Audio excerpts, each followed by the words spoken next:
Okay, hey, so I am coming back with more of Jesus. Okay, so we're still in St. Matthew, the book of Matthew, chapter 8, and we're talking about Jesus. So, chapter 8 kind of talks about how Jesus shows his authority and what it means. I'm looking at the King James version.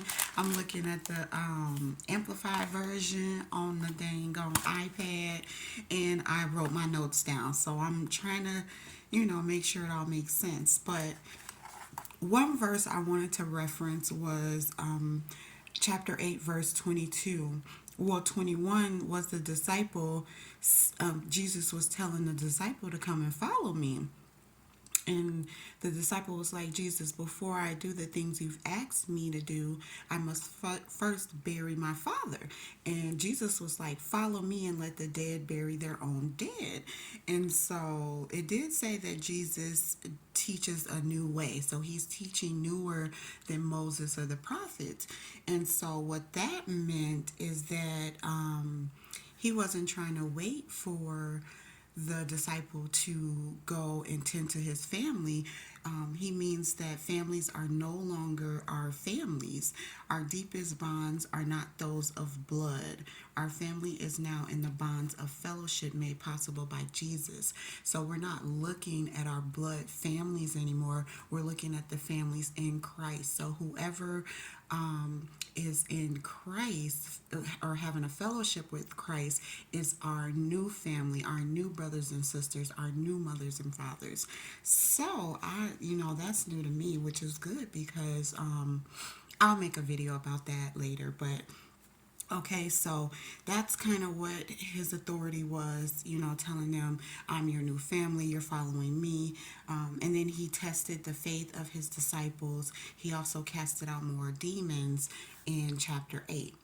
Okay, and so in chapter 9, he was, just still going around the city. And in chapter 9 is where he continued to heal. He added to his team of disciples and he kept on teaching. So, all throughout his life, he was teaching, preaching, and healing. And so in chapter 9, he taught on fasting, and then he did some miracles. So he did healing, but they're miracle healing. So the first one miracle was that he healed a paralyzed man, and then the next miracle was that he healed a woman who was bleeding or hemorrhaging for 12 years. So if you've heard of the story of the lady who bled for 12 years, she came and she just like touched, I think she touched, let me be sure, because I'm pretty sure she touched his his piece of clothing. She didn't even really get to him. She was trying, and then he turned around and he just let her know, by faith you're healed type of deal. And so he healed the bleeding woman who was bleeding for 12 years. That was another miracle. And he brought a girl that was dead or sleeping, as he called her. He brought her back to life. So that was another miracle. And then he cured the blindness in two blind men. So that was another miracle. And then there was a mute man, so a man that was unable to speak. And he was also possessed by a demon. He cured him by casting out the demon and making the man be able to speak. So that was another miracle, okay?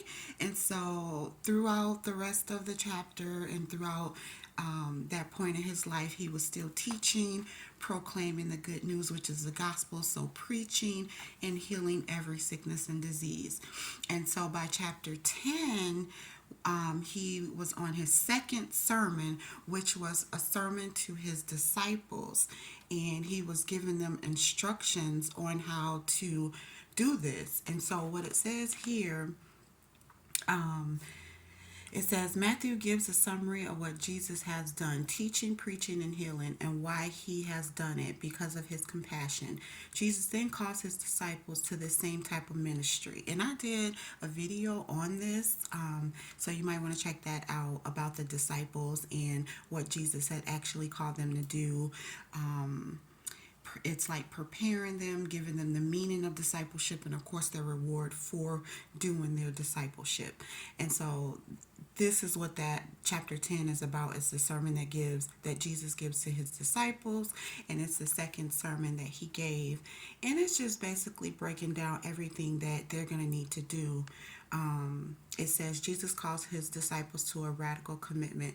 Those who truly follow Jesus must be willing to follow him to the point of death, just as he will later die for his commitment to God and others.